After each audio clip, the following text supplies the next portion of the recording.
Today, my title is Mix-Mongrel Metaphors, with special reference to the visual culture of the Mīnākṣī-Sundareśvara temple, Madurai. Okay. The term hybrid. Can you make it to the slideshow mode? Yeah. Is it okay now? It is okay now. Yeah. Okay. The term hybrid derived from the Latin term hybrida, variant of hybrida, meaning mongrel, offspring of a domestic sow and a wild boar. Hybrid exist in all aspects, but the mythical hybrids are conceptually diverse in the beginning and changing through the course of the time. The article will focus on mixed mongrel metaphors through the literature and the visual culture of the Tamils. The pan-Indian prototype Ardhanarishvara left-breasted icon is entirely different from the classical Greco-Roman hermaphroditus. From the basic idea and form, contextually, the South Indian archetype Kannagi Ardhanari, right-breasted Chola imagery is an offshoot of the Ardhanarishvara. Subsequently, the Madurai triple-breasted Tadadage Mīnākṣī is a unique form in the evolution of the visual culture. Kannagi Ardhanari and Tadadage Mīnākṣī might have been a regional folk theme by origin and elevated to the status quo through the classical and the post-Changam literature as appearing in Silappatikaram, the Bhakti hymns of the Thevaram and Thiruvasagam, and the 10th century literary compilation called Kannada. The Thiruvilayadal Puranam is a Stalamagatmya of the Mīnākṣī-Sundareśvara temple at Madurai. It tells the 64 sacred sports of Lord Shiva in and around the city Madurai. In fact, it deals with the legends of the Madurai. The main aim is to see how and why these Tamil regional mixed mongrel hermaphrodites are different and unique in the study of the visual culture. I would like to highlight the importance of the local legends, as many scholars and visitors to the temple may not be aware of the regional sources that are vital to understand the festivals and the sculptural wealth of the temple, and as it may be found on the Raya Gopras, Pudumandapa, Kilikattu Mandapa, stucco images on the wall of the Mīnākṣī-Sundareśvara shrine, wood carved chariots, and so on. Let me give an example. You may view the sculpture of a triple-breasted goddess standing in a warrior mode. This might not be intelligible to scholars from even the north of India if they do not know the legends of Madurai as told in Thiruvilayadal Puranam. Such an image implication to portray a legend from the Thiruvilayadal Puranam in which Shiva as a warrior, Sundareśvara, encounters Tadadage Mīnākṣī, a marvelous image of Shiva as show feeding the piglets in the visual culture of Madurai and the environs. Few more hybrid imageries like Panjaprezashana Shadashivi, Mahashadashiva, Polycephalus Murugan, 12-headed, that is 12-headed, are unique for the visual evolution of the cultural milieu. In order to unveil the mask, this article takes cue from the legends told in the literature ritual of the Tamil involving the Baliperas, sculptures in wood and paintings in the temple and the region around. So, after laying a crisp abstract of my paper, I just want to move quite fast because I wouldn't be able to finish all my paper within the stipulated time. So, the original hermaphrodites or undergoing model, a Greco-Roman model, is really not a vertical split as we see in the pan-Indian art. It is a horizontal split. So here I have couple of examples. One sleeping hermaphrodite from Louvre, Paris, and the second one from the Altus Museum, standing hermaphrodites from the Altus Museum, Berlin. So with this, you can really understand that the original hermaphrodite cannot be vertically split as we see it in the Indian archetype, because Indian archetype is a philosophical one and it has been conceived through that for the equation of man and women. Whereas in case of the Western Greco-Roman model, it is the prototype, and the artist have seen the original image and original form, and he has done it. Whereas this is the present archetype Indian hermaphrodite is a vertical split, and the women side goes to the left while the right is for the man. Okay, what is the difference between the pan-Indian and the Tamil one? Ardhanarishvara, that is the Indian prototype. It is, as I said earlier, that the left side goes for the female and the right side goes for the male.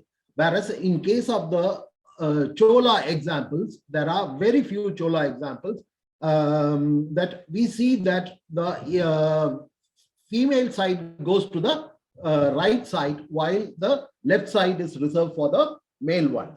So here are the few examples, that is the Vedapurishvara temple from Thiruvedikudi and Karandai, Thiruvayaru and Thiruvelvikudi. So 4 good examples of right-breasted Ardhanari is available in the early Chola images.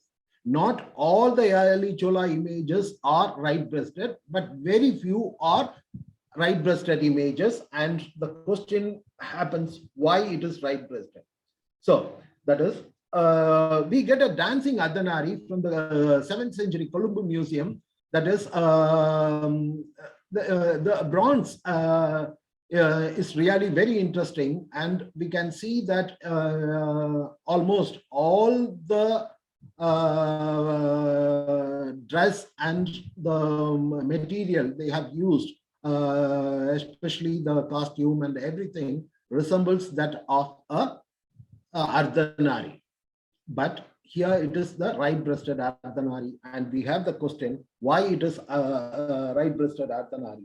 We can have only the answer through the Silapadikaram, because the Kannagi in the climax of the Silapadikaram literature, she branches her left breast in order to punish the Pandya king and also burn the Madurai. So by removing the left breast, she becomes a right-breasted woman. But whereas in the later period, we can see that the literature has developed its own image, and the right-breasted Ardhanari existed in the art of southern part of India, especially in Tamil Nadu and also in Sri Lanka.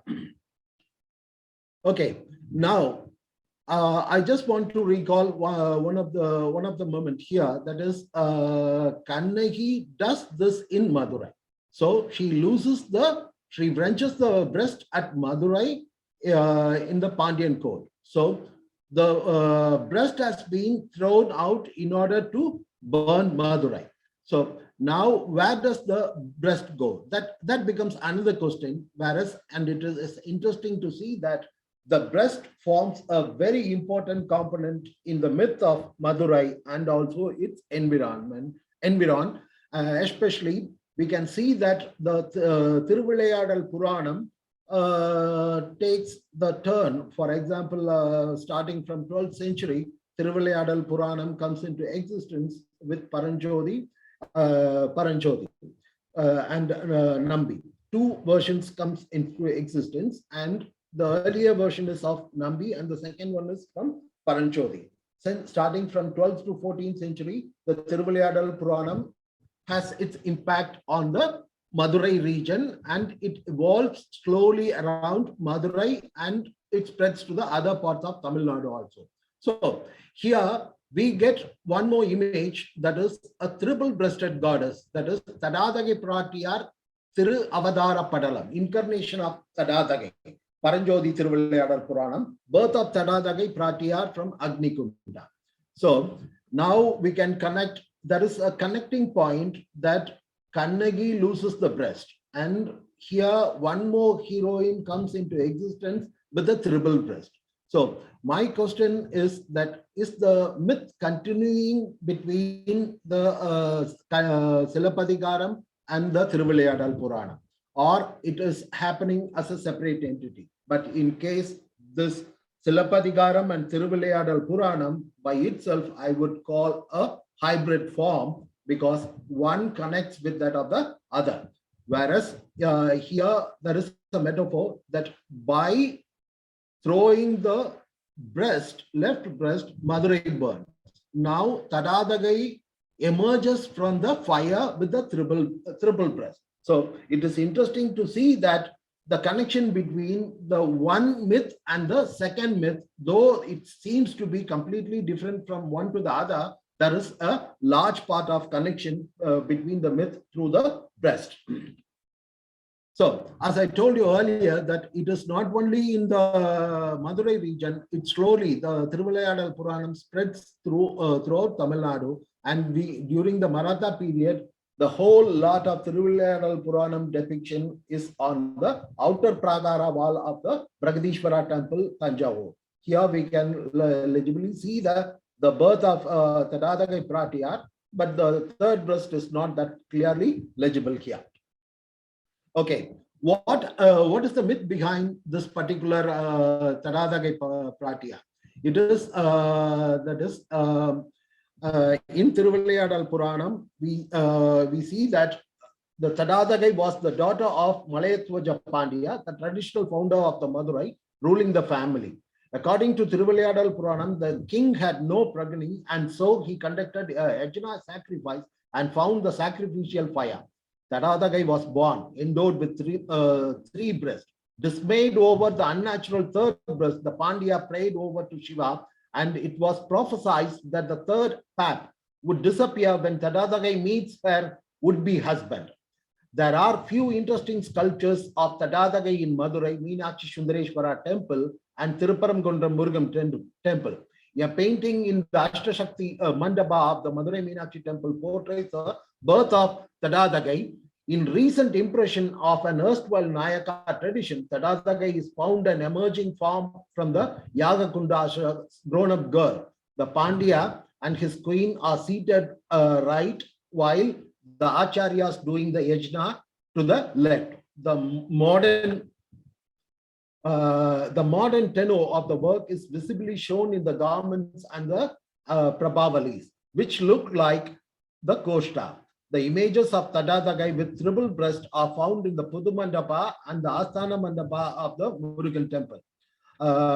Interestingly, the Tiruvachi Mandapa of the Tirupparamkundram houses a sculpture in which Mahishasura-Mardini, who stands on the decapitated head of the buffalo demon, is endowed with a triple breast. It is a clear case of identification that Tadadagai was the supreme Devi, heroine of the Mahatmya. Tadadagai was crowned queen of Madurai, and she undertook a Digvijaya.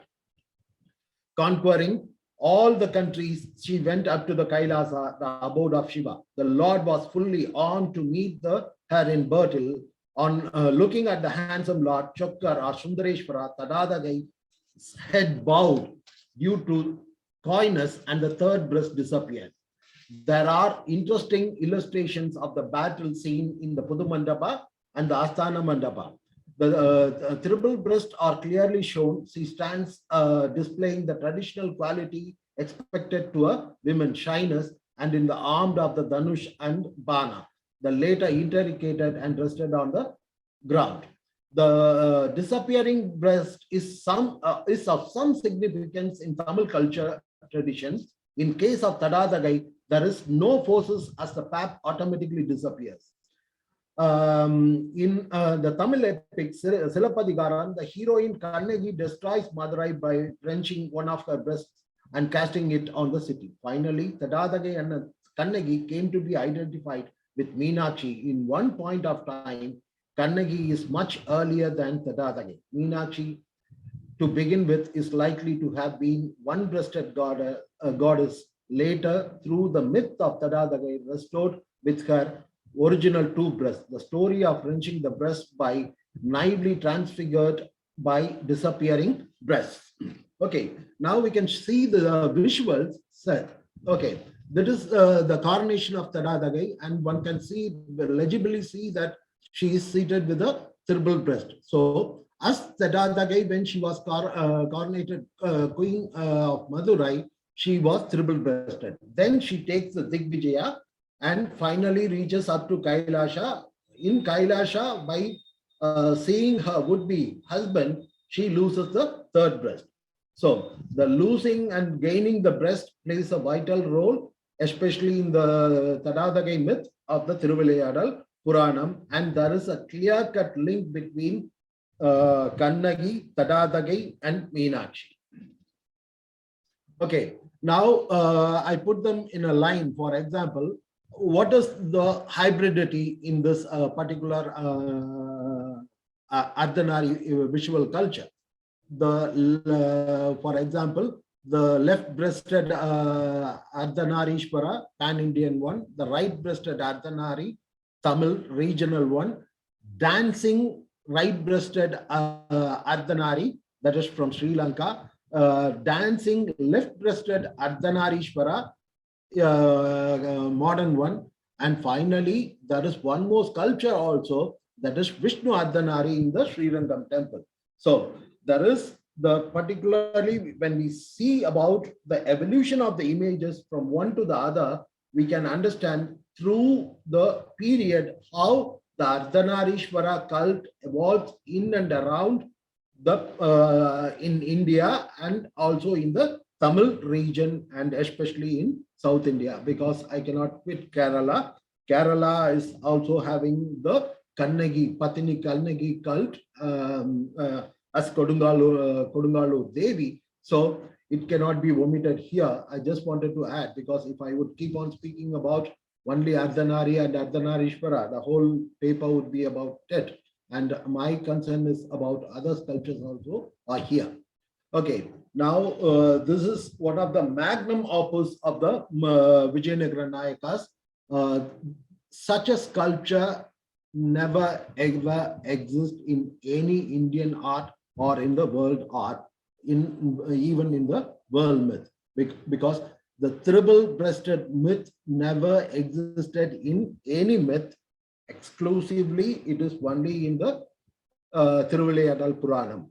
And I have been trying to find it out through different myths, but fortunately, I've come across only in the movie called Total Recall, where Arnold Schwarzenegger has acted, that he meets a prostitute with triple breast. So that is the only thing that in the visual culture I have ever seen in the cinema. But whereas in the sculpture, the triple-breasted goddess is only Tadadagai, it's only Tadadagai, and later she becomes Mīnākṣī by losing her third breast.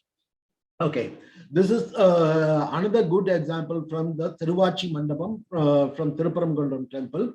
Here, that is to say, like the third breast, it's just it's a metaphor of virality of manhood, phallic identity, and also sometimes it's identified with the Shiva's third eye. So the triple breast plays a vital role in and around the region of Madurai. Here you can see that Tadadagai, the triple-breasted Tadadagai, standing with the bow and arrow, while on the opposite pillar we have the Sundareśvara, as if that they are about to fight each other. But at this juncture, she loses the third breast. Okay, now finally, there is one more interesting image, that is of Tadadagai. She is later transformed into Mahishasura-Mardini Durga also, because you can see that at the first image, all of them are same image, because today it is heavily decorated and completely covered with a lot of costume and other things. One may not be able to see either the third breast, neither the buffalo, the image standing on. So, but here the photo was taken in around 1997 for my PhD thesis. So then I have been trying to make the photograph again, but I've never achieved it because it is completely covered with different types of cloth. Okay, here that you can see that she is a triple-breasted goddess, and she has the Shankha Chakra in her hand, and she stands on the buffalo head. So Tadadagai, a local regional goddess being transformed into the pan-Indian Mahishasura Mardini, or what I in the other way also we can call the regional deity being Sanskritized, or Sanskritization happens. Even Meenakshi is a Sanskritized form of the regional goddess. Okay, now I have put all the images in a chronological order in order to make you understand how it might have happened. That is, Kannagi as Durga from Silapadikaram, losing the breast, Kannagi, gaining the breast, Tadadagai. Tadadagai gets transformed into Meenakshi, and then Tadadagai being transformed into Mahishasura Mardini, Durga. Okay, now with this slide, one might be able to understand what is the hybrid attitude of the Vijayanagara Nayakas, that one regional goddess being transformed into a pan-Indian form, and how it evolves through the visual culture. Okay, the next interesting image that I would like to speak about is the Mahashadashiva Murti. Sri Satruvanidhi, citing the Upadesha Kanda of Shankara Shamhita in Skanda Puranam, gives a detailed account of the Maha Kailasha Murti, or Mahashadashiva, seated on the peak of Kailasha, the north of Parvata, Meru Parvata, he is endowed with 25 faces resembling the lotus flowers, 50 hands, 2 legs, dresses and ornaments include a garment of tiger skin, holy ashes, 3 eyes in each face, Egnopavita and Kapalamala. And the 25 hands holds Abhaya, Chakra, Shula, Tanka, Bana, Gata, Padma, Kadga, Tomara, Shakti, Parashu, Pasha, Pannaga, Hala, Ankusha, Japamala, Shurika, Dwaja, Dandaka, Vajra, Kunda, Ashta, Amstra, Kirikachakam, Pindi, and Palam. The left hand holds Varada, Danush, Mriga, Shanka, Ketaka, Pasha, Parashu, Mutagara, Mushala, Ganda, Rudravina, Pustaka, Kapala, Munda, Kadvanga, Parigraha, Palanka, Pattasa, and Kamandalu, Agni, Kanderi, Mushala, and Mayurakesha. So, yeah, to my knowledge, there are many Mahashadashivas similar to this image from Madurai, but this is very unique because it is very well preserved image in case of the ornamentation, and one can, for being a student of iconography, such an image would be a magnum opus to learn how the Hindu iconography evolves through the period. Okay, so here he is seated on the Sugasana, and the images on the eastern Raya Gobra facing west face of the Meenakshi temple. And there is one more example from the Nataraja temple at Chidambaram. But one thing you can immediately see the difference, because here the heads are arranged in a vertical nature. That is, in case of Meenakshi temple, that is the first lower row has 9, 7, 5, 3, and 1, forming 25. Whereas in case of Chidambaram, the first lower 2 lines has 9 heads, then 4, 2, 1. And so the image doesn't get to be that symmetrical as we see it in the Meenakshi temple. Meenakshi, like that of Meenakshi temple example, there are other images, but they are not that painted or clearly legible to read all the iconographical nuances of the sculpture. So this is a Sugasana seated Maha Kailasha Murti or Mahashadashiva. Okay. The next one is the outstanding among the figural representation in the form of is from the Aman Raya Gopura of the Mīnākṣī-Sundareśvara temple. The Lord is found standing, bargaining the weight of the 25 faces. So the south Gopura of the Meenakshi temple houses the Mahashadashiva.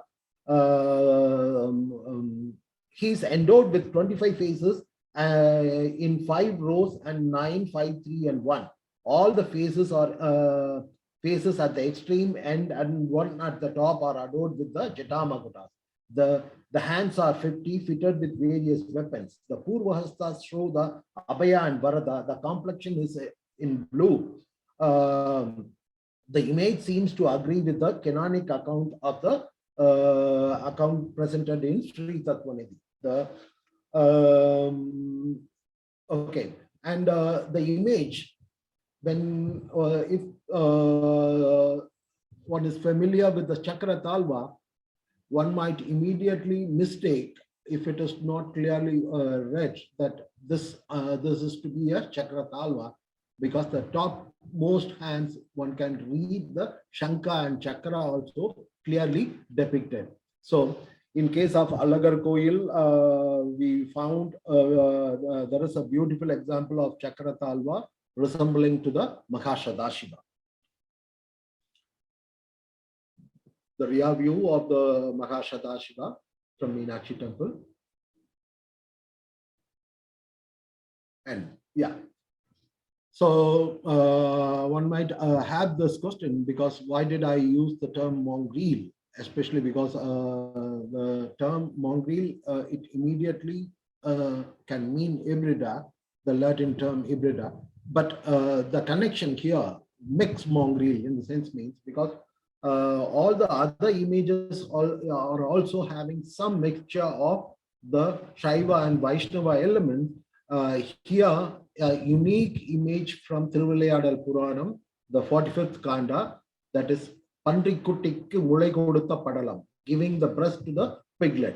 Shiva transforms himself into the mother cow to give the milk to a family of orphan piglets, changing their bodies into those of a men. Mīnākṣī-Sundareśvara, Temple Car, and Raya Gopura.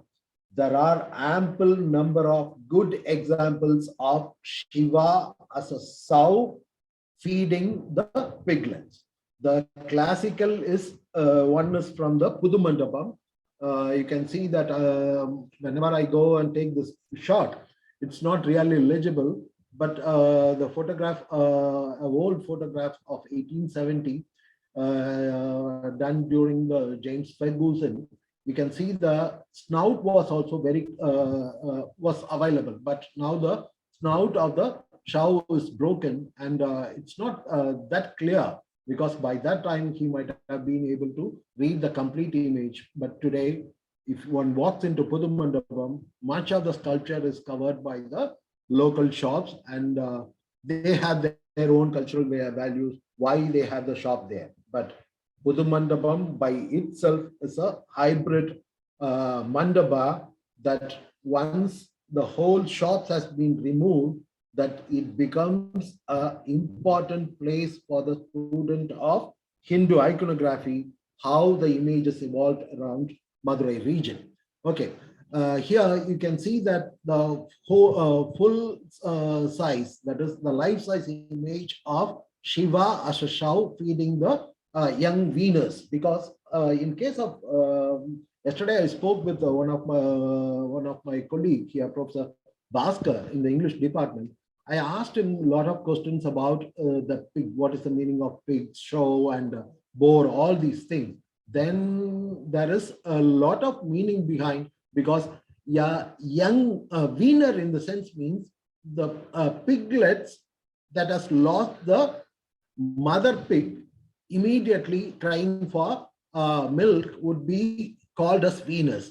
So in case of the pig family, each of the term has a different meaning. And similarly, here it is interesting for me to see how because this particular Pandrikutiki Mulekodutha Padalam is a hybrid form of the what we call as the we can connect it from between the Kiratarjunya of Bharavi and that of the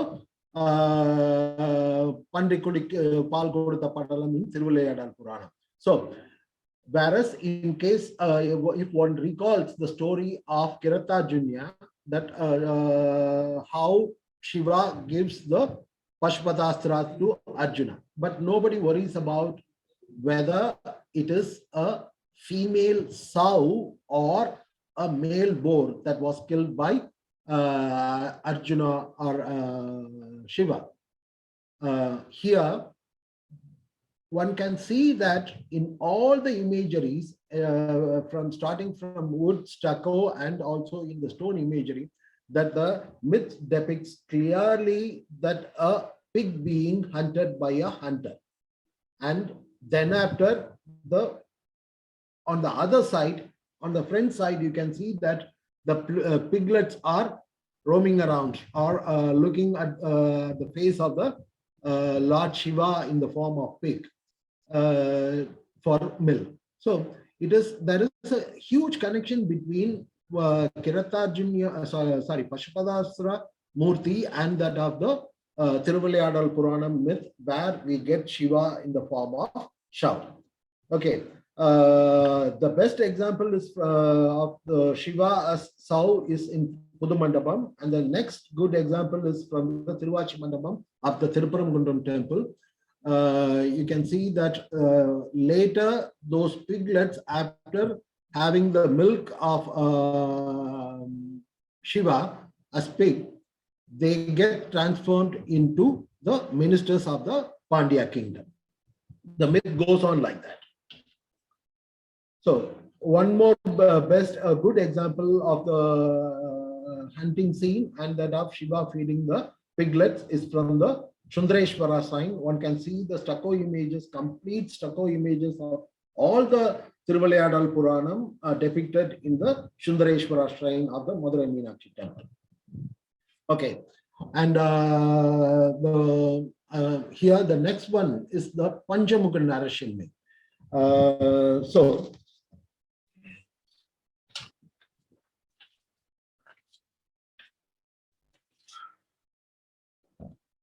Narasimha is one among the later interpolated Matrakas, appears in the meaningful postures with rare attributes. Ayirankal Mandapa of the Mīnākṣī-Sundareśvara temple in one of its pillars accommodates a very rare image of Panchamukha Narasimha. She is Shimmamughi, while the emblems are Saivate. Example, the Trishula and the Naga, which is to confirm the canonic version that she is Rudramsha.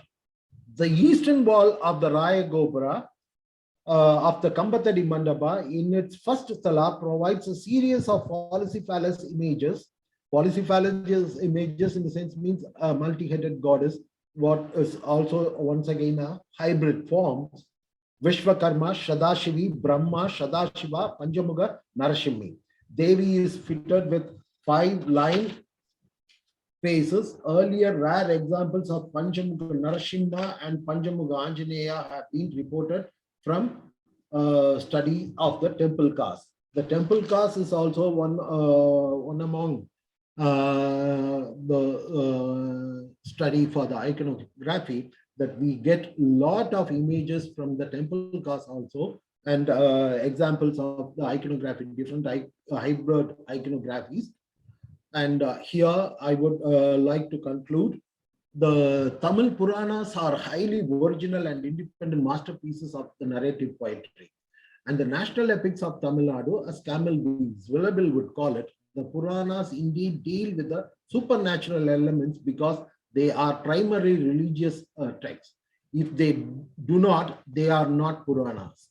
There are many Puranas which have plenty of human matter in the Periya Puranam as well as in the Thiruvilayadal Puranam. Finally, the term mongrel is used as a broad canopy to unveil the hybrid icons with common literary metaphors. The particular case included signified different marvels and diverse approaches to the intricacies of the intercultural encounters. It should be underlined, however, the most of the artistic encounters discussed here are not a product of purposeful interchange and did not contain cautious multidirectional flows of visual culture, but they had their implication from the regional level. Like that of the earlier lectures, we can see that the myth forms from the regional level, that is the oral, then the regional written form, and then to the so-called pan-Indian. Once again, it gets diluted and comes back to the same form. So to me, especially the Vijayanagara Nayaka period would be icons would be the best for for their hybridity, and the image evolves with that of the mingling between one sect to the other sect. For example, Shaiva, Vaishnava, Shakta, all the forms mingle together, and we get ample number of good number of examples through the Hindu iconography, especially during the Vijayanagara Nayaka period. And Mīnākṣī temple by itself, I would call it a hybrid temple. And I thank everybody for giving me the chance. Thank you. Thank you very much, Dr. Rajarajan. It was a very elaborate and illuminating presentation, giving insight into some of the unique sculptures in concept and forms. Thank you very much. Now the paper is open for discussion.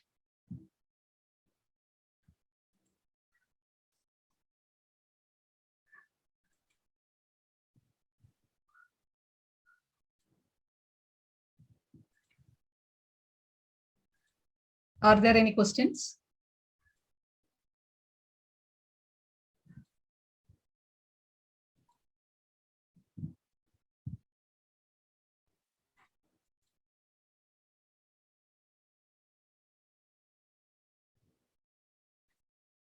It seems that it is a very unique kind of sculptures, no icons, not very popular or the known. Yeah, ma'am. Actually, when I started the paper, I thought I'll finish only with that of the Tadadagai, but then after I felt that most of the images from Madurai Mīnākṣī should be included. And, then it has it was very good that you included, because that so-faced Shiva, no? Yeah, so yeah. All are very, very unique ones, not seen anywhere else. Yeah. If anybody has any questions, you may call my number, or you can just send a mail. One question. Yeah, sure. Major Narayanan. Yeah. Is this form of Shiva, Ardhanarishwara, yes, is it prevalent in the north? If not, why? Any idea? No, I didn't get it. Can you repeat it again, please? Forms of Ardhanarishwara, yeah, are they prevalent in the north also? If not, can you guess any reasons for that? Ardhanarishwara is a pan-Indian form. That is the left-breasted pan-Indian one. It's available all over India. Whereas the right-breasted Ardhanari, that is only in that region, Chola region. Only 4 examples are there, not more than that. So that is why I connect the particular image with that of Kannagi, because Kannagi wrenches the breast. The whole Ilangovadigal Silapadikaram starts in the Chola region, and then the later part happens in that of the Pandya region. So only in the Chola region, during the High Chola period, we get 4 examples, handful of examples. Only 4 examples are from the early Chola temple. The right-breasted Ardhanari is available. Then after it was the Tadadagai. In case of Tadadagai, the triple-breasted goddess is only available in Madurai. So that is why I say that each of the region had its own hybrid culture, not only culture, literature, culture, and vision. That was very well utilized by the Nayakas, the later rulers. They understood all the myth and they gave a different type of imagery. Thank you, sir. Thank you. So thank you very much, Dr. Rajarajan. Yeah, ma'am. Thank you. Thank you, ma'am. Very Thank you. interesting. Thank you for the invitation. Presentation. Now we shall take a short break for lunch and we will reassemble at 2:30. And in the afternoon session, we will have 3 presentations, starting with Dr. Shivanaga Reddy and Shyam Sundar Rao's presentation. Thank you. Thank you. Thank you. Thank you. Thank you.